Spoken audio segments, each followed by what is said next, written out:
water, fire, and earth.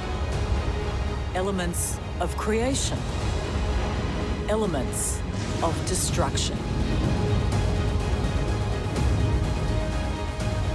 These are the forces of nature's fury. In Queensland, Australia in 2011, a deluge hit so violently, towns, houses, people's lives and livelihoods were swept away. It was a monster. Yep, oh my goodness. It was horrifying. Towns became islands. 3/4 of the state was declared a disaster zone. 20,000 homes flooded, thousands evacuated, lives lost. I ended up going to 14 funerals in 9 days. A mutant storm that took a country by surprise and gave us a taste of the realities of what our weather could be like in the future. January 2011, Toowoomba, Queensland. A town on a mountain range 2,000 feet above sea level. Rain had been falling here for months. Office worker and father of 4, David Jutsam, was back at work from a family summer vacation. A creek, often dry, ran along the back of his workplace. I'd just returned to work from Christmas holidays and I came back. It had been raining for weeks, heavy rain. We'd often watch during the rain and you'd see the creek rise and then fall. But David wasn't concerned. Initially, I pulled my phone out because I thought my kids would love to see what was happening at Dad's work. That's coming fast. Only a few miles from Toowoomba, in the small farming community of Grantham, Marty thought this was going to be just another wet summer day. Marty lives in town with his wife and 11-year-old son, and he runs the local service station down the mountain from Toowoomba. Yeah, it was expected every couple of years you'd go through some minor, normal flooding event. Sometimes it wouldn't come into the shop, it'd only just run through the main street. Other times it'd come through and just a couple of inches or knee deep at the most. So as much as it was a bit of a pain in the backside to prepare for it, it was generally viewed as a beneficial thing for the community.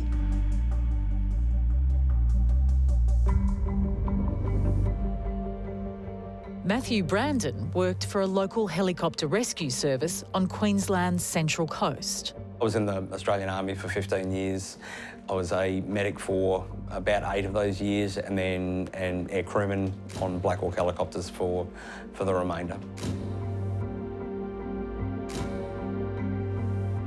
In January 2013, when a freak flood swamped the countryside, his vast experience would prove a godsend.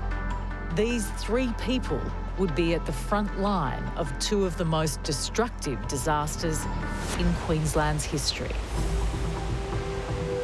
Grace Legg from the Bureau of Meteorology understands Australia's unique weather patterns, from the extreme dry heat of the deserts to the tropical cyclones of the north. Australia, because it's such a large country, has quite a variety in weather. We get those cold fronts coming through the southern parts, which bring a lot of rainfall and thunderstorms with them.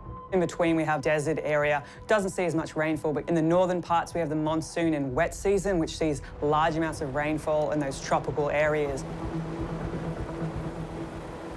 They've got those mountain ranges as well, so it allows that water to move very quickly through. We've seen occasions where we've turned towns into lakes.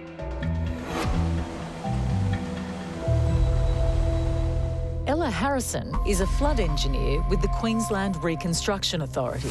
Ella and her team's job is to know all there is about monster floods, the damage they cause and why they happen. And when it comes to hard rain hitting these lands, the culprit is a weather system called La Niña. The weather patterns at that time, it changed from what's called an El Niño to a La Niña. So we'd switched from a period of drought almost to this period of intense rainfall. La Nina is the opposite of El Nino. So instead, we start to see those warmer sea surface temperatures around us. We start to see an increase in our trade flows. So you get a lot more uplift in the atmosphere, which allows more shower and thunderstorms to form through the area. So you generally have a much more wetter period. The month leading up to this disaster was the wettest December in Queensland's history. A raging cyclone called Tasha was just off the coast, and an east coast low, an intense low-pressure weather system, was developing over the eastern seaboard. There was an east coast low that was moving around the Queensland, so it went off and headed towards New Zealand and picked up more fury and then came back inland and crossed over these areas, dumping masses of water across a catchment that was already wet. So basically that means the ground's already saturated. Any more rain just has to flow over and find its way to a river, which is what happened in those Toowoomba and Grantham and those upper catchments as it came into the Brisbane River.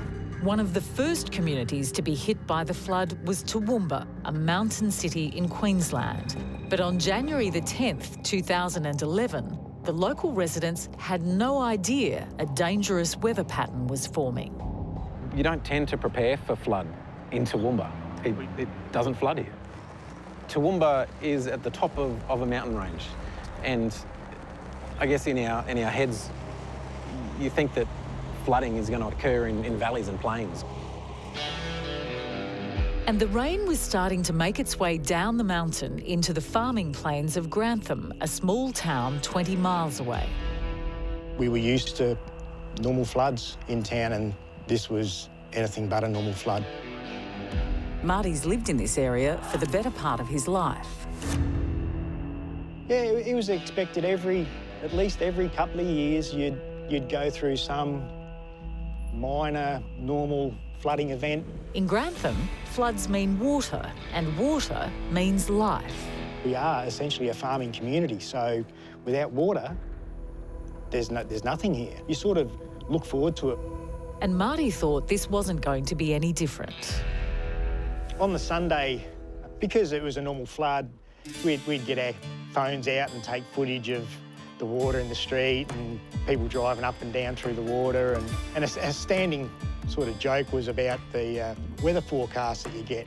And it was always possible rain with the chances of some local flooding. So I had the wireless going at the service station on batteries, listening to the local weather forecast on the Sunday, which I was already standing in knee-deep water at the time, mind you.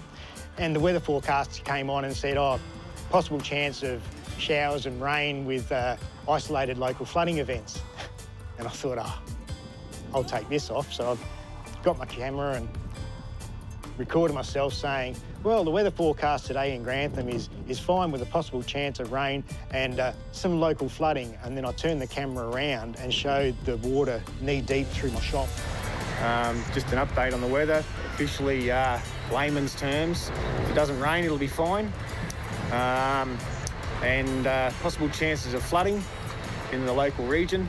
Glad that they've put that over the wireless because guess what?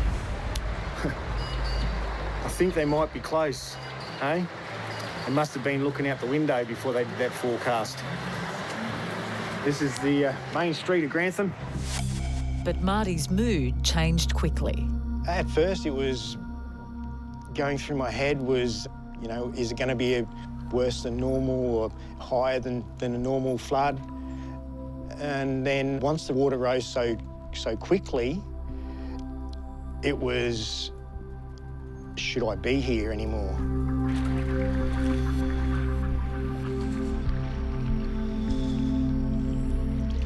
For survival expert Kai Furneaux, floods are far more dangerous than people realise. The misconception about floods is people think that they're a gradual thing, so they're going to have some kind of warning. But a lot of flooding can happen instantly and be disastrous. The most important thing with floods is that you head for higher ground. Avoid walking or driving through any floodwaters. You can get knocked off your feet in just 6 inches of water and your car can get flooded away in less than a foot. Back in Toowoomba, David Jutson couldn't take his eyes off the rising creek at the back of his workplace. the water in this little creek behind us started rising, and we were just watching out the window for a while, and it got to a level just below the trees. I'd never, ever seen it come up that high before. And that day, it rose, and it just kept rising. Don't, oh mate, don't, just let it go. He's taking the air out of his tyres. As soon as you do that, it floats down. I just grabbed my phone and started recording. And in the space of, 5-10 minutes, the water rose to something that it just kept on rising, and the power of the water was immense. There's another one. That is unbelievable. See if he can take his... This is that tight air out. Oh, lucky. Save his car. Just. The rest of them are gone. What David Judson was witnessing was the deadly phenomenon known as a flash flood. Flash flood's normally defined as something that happens very quickly, with rainfall sort of between 2 and 6 hours, having a significant overland flooding. Flood hydrologist Mark Babbister has forensically studied why and how mutant floods like these happen. He's made it his life's work. And what makes them so dangerous is you get so little warning. And the warning is so short that even the Bureau of Meteorology's ability to forecast those floods is quite challenging. They can tell you there's a risk of it, but they can't really say in 2 hours we expect something to happen. So we're no longer looking at sort of river systems slowly moving through. We're looking at the water just piling up in these areas, especially in the mountain ranges. It can be quite devastating. It's a very intense event, and unfortunately, it's very hard to predict. So what happened in Toowoomba was a typical example of a flash flood. We had a very short, intense burst of rainfall, and what was just a normal creek very quickly filled, entered what we call the floodplain, which is where car parks were and shops were, and that rose really quickly, long before people could get their cars out. It rose in less than 5 minutes. It broke the banks, and then cars were being swept away. We spent a lot of time researching how climate change will affect extreme rainfall and flooding, and nearly all of the predictions are coming true. We're starting to see these statistically significant trends in short-duration rainfall. And that's really going to lead to a significant increase in flooding. And as the water continued to rise, David Jutson's mobile phone captured the force of its destruction. In the time that I was filming, the water rose in this area here that you see right now. It's dry. And yeah, it rose above this bridge and even further.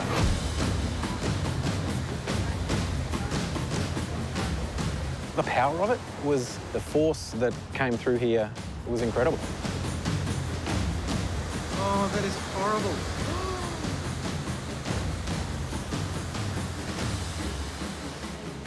The sound of the rain was deafening. It's a tin roof on that building.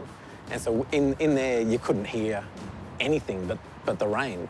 And the sound of water itself is, when it's moving in power, is terrifying. Oh, goodness.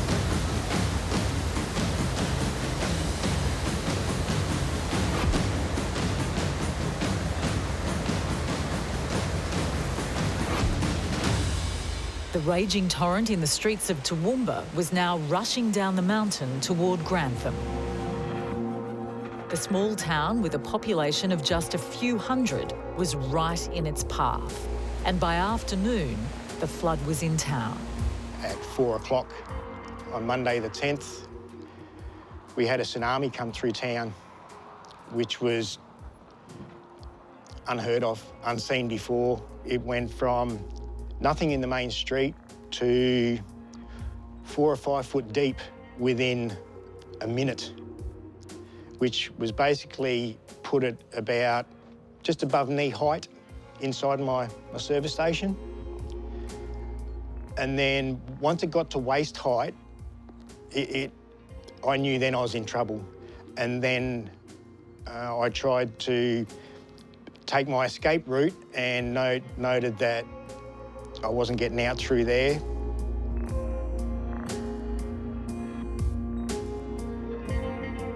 ended up going back inside my service station, and this happened within probably 3 minutes. Then a surge of floodwater hit Marty's service station. It was that muddy and dirty, it just blackened any daylight out of the shop. All the windows smashed in, and all the products and fridges and freezers inside the service station all got smashed into the back wall, and I was basically treading water inside my shop, and that was basically the first time I tasted the feeling of, I'm going to meet my maker today. I'm not getting out of this. By now, the water had risen so quickly, Marty was about to drown inside his service station. I knew I basically had probably 5 or 6 inches of air between the water level and the ceiling inside my shop. I could feel my hat hitting the ceiling inside, and knew if I stayed inside the shop, I wasn't going to make it. And I knew that if I got out through the door, that the current was going that fast past the service station entrance that I probably wasn't going to survive outside either. Marty knew he would need to act if he was going to survive. I took a deep breath, duck dived under the water to the door and swam out through the door, and as I was going out through the door, the current was that swift that it spun me sideways. I remember my hip hitting the door jamb and felt like I was just being swept away.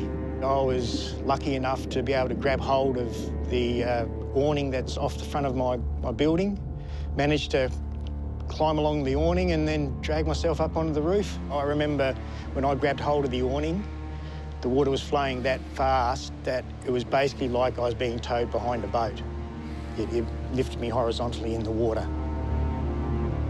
What unfolded then visually was just incomprehensible.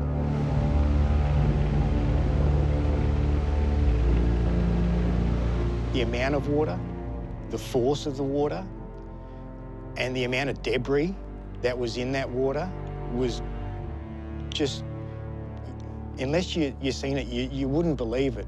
Like, every single thing that is in someone's house, under someone's house, shipping containers, cars, boats still on trailers, things that you think could not possibly be pushed by water. Once I got up on the roof, surprisingly, there was already helicopters in the sky. And I was thinking to myself, wow, how did they respond so quickly? You know, because from the time of being nothing to me being on the roof was like 15 minutes. How can the helicopters be here so quickly? Unbeknown at the time, Toowoomba had gone through an unprecedented event in the streets there. In Toowoomba, the creek that David Judson was recording on his phone now resembled a raging river. Oh, got it? Yeah. Oh. Oh my goodness. It was unfathomable. Like you'd never seen something like this before. It certainly was a disaster zone. It almost had that earthquake feel where the power of the water that moved and pushed these cars into angles and directions that shouldn't be possible. In the space of, 5-10 minutes, the water rose to something that it just kept on rising. That is unbelievable. The power of the water was immense. Oh my goodness. Cars all along behind us. People who didn't get there in time, their cars were just washed away. First excited, David was now terrified. I was scared for myself. I remember calling my family. Back in Grantham, Marty's situation had taken a turn for the worse. He captured the drama as it unfolded.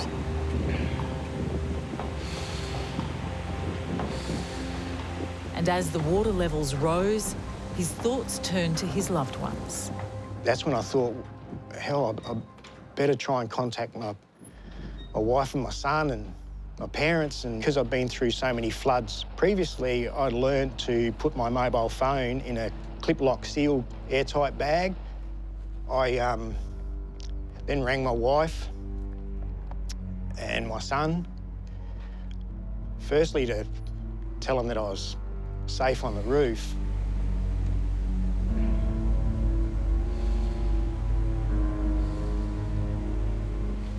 But it ended up being if I don't get through this, tell them that I love them.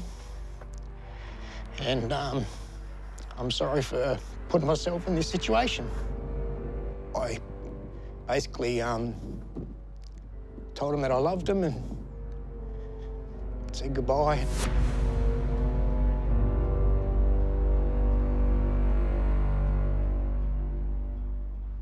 Ex-military operative and risk management expert Joanna Harmdorf has worked in extreme and dangerous environments around the world. She has seen the devastation of floods firsthand, and she knows exactly what you should do if you are trapped in a flood. Personally, I've been involved in a flood, and sadly the recovery parts of a flood as well afterwards when I was in the army.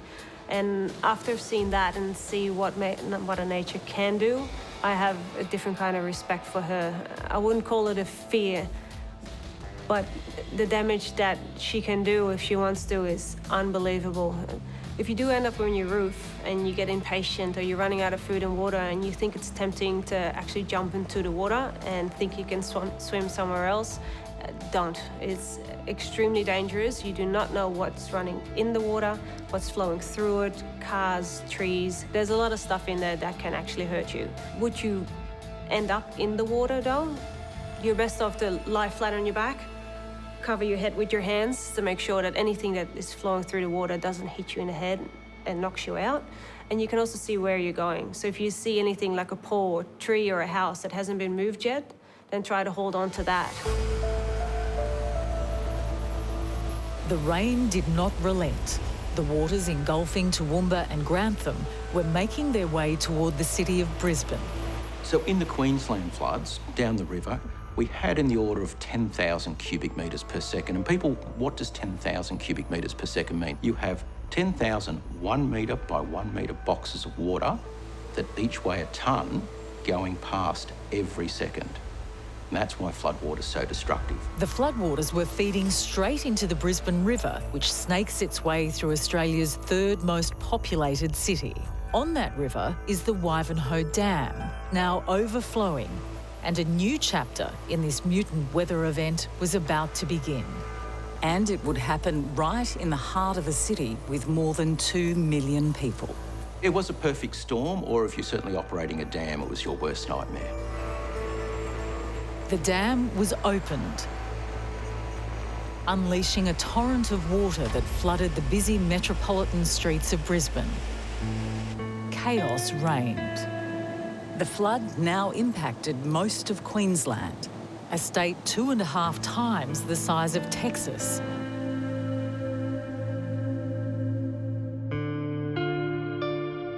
The 2011 flood was supposed to be a 1-in-100-year event. But 2 years later, in January 2013, Mother Nature unleashed another freak flood. And once again, the community was taken by surprise. It was certainly unexpected. And it came out of the blue for Matthew Brandon, who was working for the Royal Capricorn Helicopter Rescue Service in Rockhampton on the central Queensland coast. Matthew was an air crewman at the time, responsible for hoisting people stranded in floodwaters to safety. I suppose just seeing the floods and seeing the effect of them, especially from the air where you get that big picture perspective, it was extraordinary. It certainly put a lot of things into perspective. You know, it could have been 5 feet deep, it could have been 50 feet deep. This massive water sort of flowing through, and you had plenty of debris, plenty of trees, dead livestock, people's houses that had just, was just flowing through. It was just, basically anything the water could get a hold of, it was just washing away. Over the worst days of the flood, the rescue calls would come in. Matthew and his team were the first responders on the scene. This is what a day in the office looks like for an air crewman, where every rescue could be your last. This lady here is saying that the man and woman are both went to their assistance. Yeah. Okay. Then they lost sight of them and the boat went away. It didn't. So further downriver. Further downriver. There's definitely a couple of metres between life and death of not only the person that you're trying to save or the rescue crewman when we lowered him down, but if the hoist cable had contacted the wires, then you're starting to look at possible catastrophic damage that could have resulted in a crash.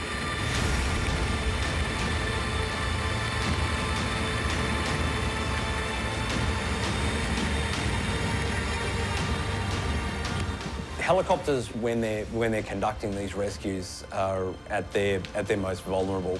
Helicopters are quite capable aircraft, but when they're in the hover and stationary, that's when they're using the most amount of power to stay aloft.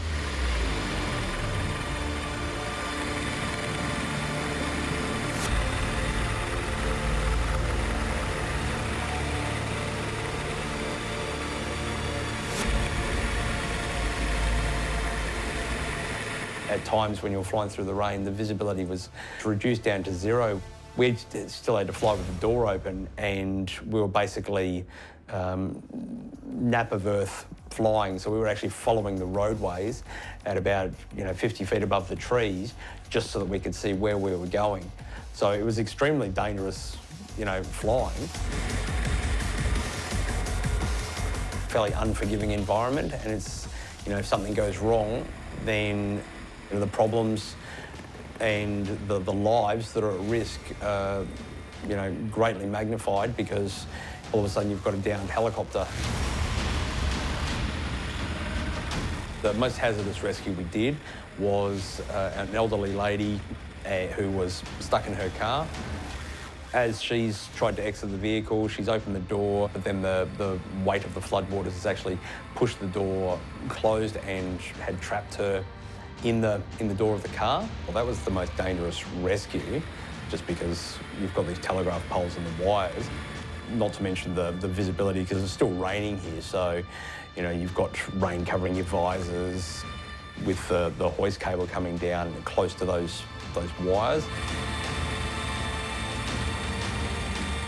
All it takes is something to be wrapped around them, and then you have to cut the cable or something gets tangled. And now you've got a second person down there whose life's at risk.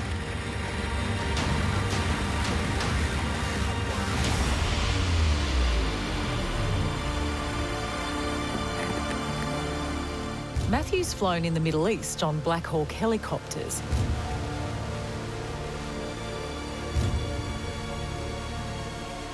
He's used to operating in emergencies, but one rescue call during that flood will be etched in his mind forever. My recollection of that day was that we got the call to say that there was a vehicle stuck in floodwaters with 2 women and a small child that were stuck in the back of the ute.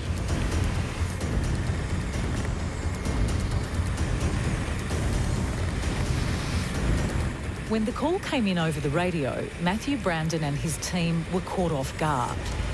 They were told there was a baby trapped in the ute, and they realised they didn't have a harness for a small child. They grabbed what they thought could work, and armed with a winch and just a dive bag, they rushed to the site. Emergency services had already attempted to rescue the 2 women and the child, but the violent rapids of the flood were too dangerous for any watercraft. They had actually attempted to get a swiftwater rescue boat out to the vehicle, but just because of the location and the water, they were unsuccessful. When we first arrived at the scene, you could see the vehicle. It was well and truly covered in floodwaters. At any moment in time, it could start washing down river, or it could flip over, in which case you've got 3 people in rapidly moving water, definitely in fear of losing their lives. We've circled it, come into position and started lowering down to the vehicle. As the rescue team came closer, they could see the fear in their eyes. They were extremely distressed, yeah. They were, very, very, very scared. Matthew's hand firmly gripped the only lifeline this child had. So once we got there, started bringing the people up, the first person was the child. That was our main priority. Let's go. You'll come on with feet first, Bob? Yep. The baby? Yeah, absolutely. Put her in the bag, darling. You go. Girl. You go. Put her on the tent. I'm on that baby. No. Here you go. You go, darling. Okay, get the bag up for me. Okay, darling.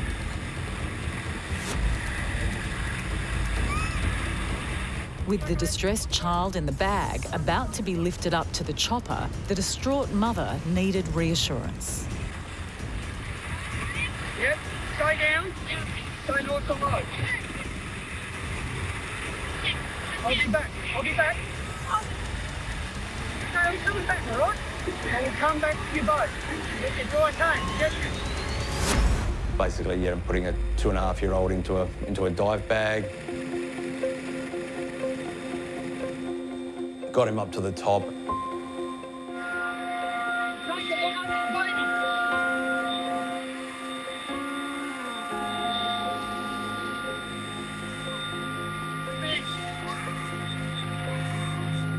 Him being handed off to the paramedic that was in the back of the aircraft, and then him unzipping the bag and the toddler's head, coming out of the bag. That was what everybody reacted to, yeah.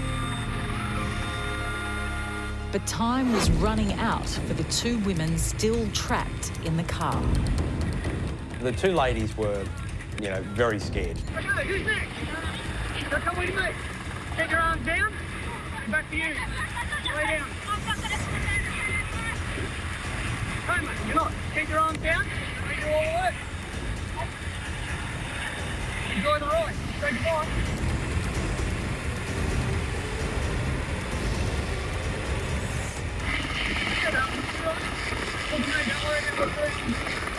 And honestly, I don't know how they did what they did for the initial rescue. That vehicle, could have potentially just washed away at any moment.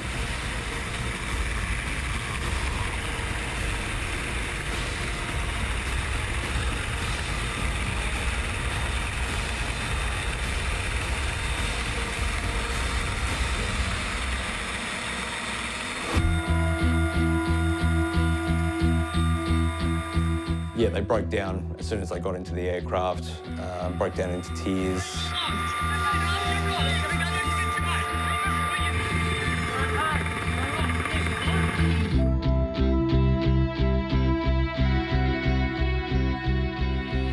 The chopper landed safely with its precious cargo, the toddler and the two women, unharmed.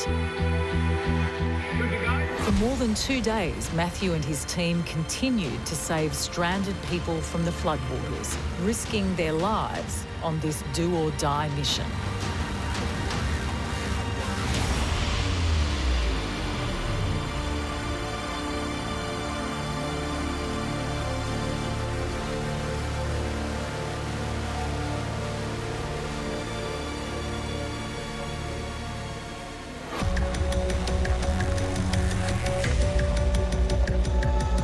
They were all at risk of losing their lives. The last guy that we got up had to be dragged into the aircraft. He was absolutely exhausted, and it was a real struggle to get him into the aircraft because there was just no space to put him.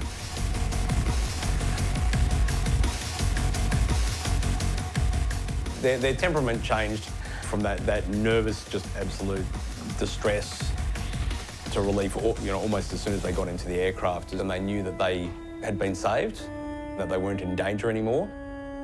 You could see the relief wash over their face.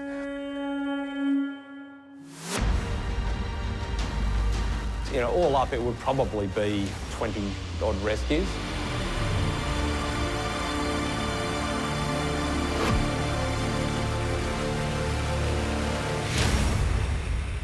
Weighed down with survivors of the flood, the aircraft was at maximum capacity and it was losing power fast. Matthew and his team had to make the decision to return to base. The frustration that, you wanted to do more than you could, but just because of the weather, sometimes we couldn't get there. Despite Matthew's frustration, the people he saved over those 2 harrowing days call him a hero. For Marty Warburton, stranded in the monster floods of 2011, rescue wasn't an option. He'd now retreated to the roof of his Grantham service station. With all hope lost, Marty reached for his phone and said his final goodbyes to his wife and son. For Marty, the next few minutes felt like an eternity.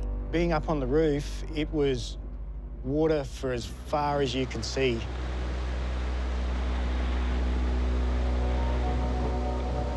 But moments later, something did appear on the muddy horizon, an intact house floating through the floodwaters. While I was up on the roof, after getting myself together enough to start functioning again, I noticed off in the distance a house had popped off its stumps and come out through the trees and was starting to float through the farming paddocks. For some reason, I got my phone out and started videoing it as it was going past in the paddock, thinking to myself, is this real? Am I really? Is this really happening? And I think that's the reason why I got my camera out to record it, is because I wasn't believing what I was seeing. And then a shocking realisation. There were people inside. You're up on the roof there, and you can hear people screaming for help. You could hear them screaming for help, and the house floated off.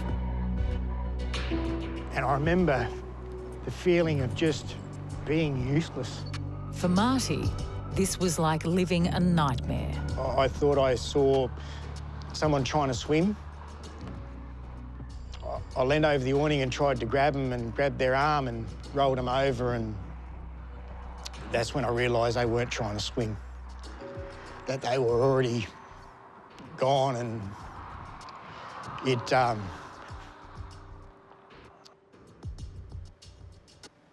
I didn't recognise the person in the water because they'd basically had no face left. I sort of kicked myself for letting go, but it shocked me that bad. I let go and fell back on the roof of the awning, and I still see that image, mainly at night. Marty's nightmare continued through the day into the night. I could see the emergency flashing lights about a kilometre away, and I just kept on convincing myself that, because I could see the lights, that rescuers were coming, and I just had to sit tight.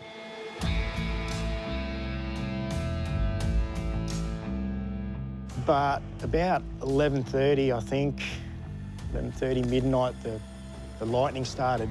Storm came over and there was just lightning everywhere, and I was basically sitting on the biggest steel construction left standing in our town. And I was really starting to worry that I was going to get electrocuted from the lightning. Marty was sure he wouldn't survive the night if he stayed on the roof. I had to decide whether I stay up there or whether I try and swim to safety. I tried getting off the roof of the service station, and the gutter gave way and I fell into the water. And Marty doesn't remember much about what happened next. But, as if carried by angels, the floodwaters took Marty to higher ground. I could see lights at the outside the school, flashlights, because there was no power in town. And walking towards the lights and then hearing people saying, "Marty, you're alive. We thought you were gone." It was just that feeling of relief that you were safe.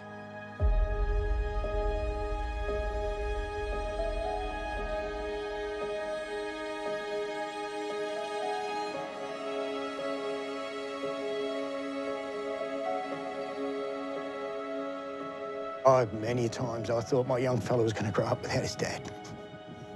And that was the thing that hurt me the most, was how was it going to affect him? Because for me, I'm dead, I'm gone. But just struggling to... And to know that so many in your community were dealing with that.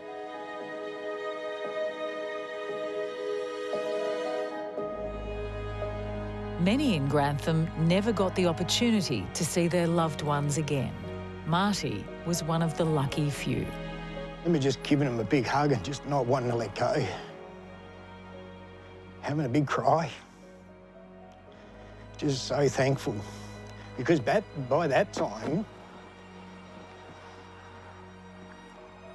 you'd heard lost their lives in your community.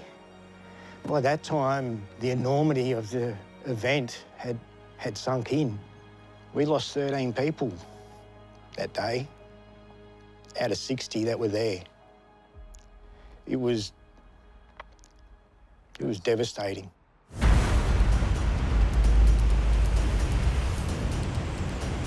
It wasn't big, it was a monster. Armageddon come to town and destroyed it. Unbelievable. And even still to this day, it's hard to comprehend that it got so big, that it was so big, that it was so violent, so destructive. Words cannot describe what Mother Nature unleashed on that day. Marty's tried to move on from those 2 days of hell, but he can't help but think of the what-ifs. What if it happens again? I fear for the next 2011. God, I hope it doesn't happen, but after experiencing that, anything can happen. With the flood over in Toowoomba, David Jutsam was safe, but his town was destroyed. I remember afterwards, once the water subsided below this bridge, walking across to the car park over here. It certainly was a disaster zone. The car park over here, like the water rose so much that it just stacked them like dominoes. It was horrifying. In 2011, the first flood struck Toowoomba and Grantham. And in 2013, the second flood hit. In the space of 3 years, 2 monster floods ripped through Queensland. The state would never fully recover. About 3/4 of the state was declared a disaster zone from that particular time period. So it was very intense rainfall over these heavily populated areas. We had massive suburbs inundated. The impacts were extensive, major assets and infrastructure were inundated in a way that we didn't realise could happen. When the floodwaters receded, the scale of the devastation was clear. More than 1 million people impacted and 12,000 seeking refuge in evacuation centres. And even more devastating, 35 lives taken. The numbers are a bit scary. We had about 12,000 homes were inundated, and the estimates of damage vary a bit, but they're up about the $5 billion worth of damage done to infrastructure and assets. We had something we hadn't really seen before, that the Queensland floods were probably the most devastating floods in Australia's history, with the number of people affected and the economic consequences to the country. But scientists are telling us that with our changing unpredictable weather, extreme floods will become more common, and a bigger flood might be just around the corner. What we are fairly confident about is under climate change, that unpredictability is what's going to increase. We'll get more unpredictable storms. Apply one of these future scenarios that we think might happen by 2050, what we estimate the damages will be will almost triple. People were unprepared for 2011. I think a lot of people expressed shock. They didn't realise that rain like that could fall, and they didn't know that rivers like that could be so high. 2011 was already bad, but if you're in that upper catchment, you could be almost 2 stories higher of flood levels in a future scenario. Under a changing climate, we would expect to experience more extreme rainfall events. So this would mean heavier rain sometimes when it does rain. And particularly this means more flooding in urban areas, with stormwater flooding moving into drains, into creeks, causing flooding of homes, streets and infrastructure. We're seeing an increased intensity and frequency of extreme events. They're here to stay and they're going to get worse. In Southeast Australia, we're seeing much more volatile weather caused by climate change and other factors. That includes heavy rain events as well as droughts, and it also includes damaging rain events like hailstorms. Climate change affects tropical cyclones in a number of different ways. The ocean is like the heat engine for tropical cyclones. And with a warmer ocean, there's a lot more energy to fuel big storms. We'll have more intense storms. But the air is also warmer. And as the atmosphere warms up, it can hold more water vapor. That means that tropical cyclones now carry a lot more rain.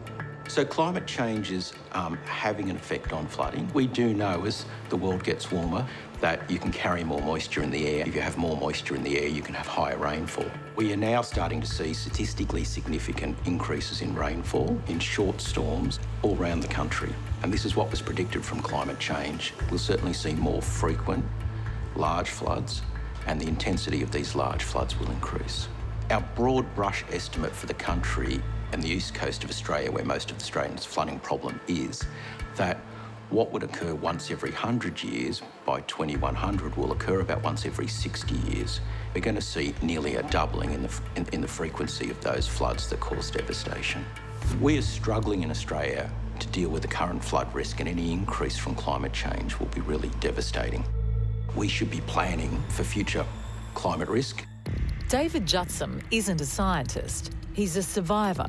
But after living through the Toowoomba floods, he thinks we need to recognise that our weather is changing. When you see nature turn so quickly and so powerfully, it does humble you.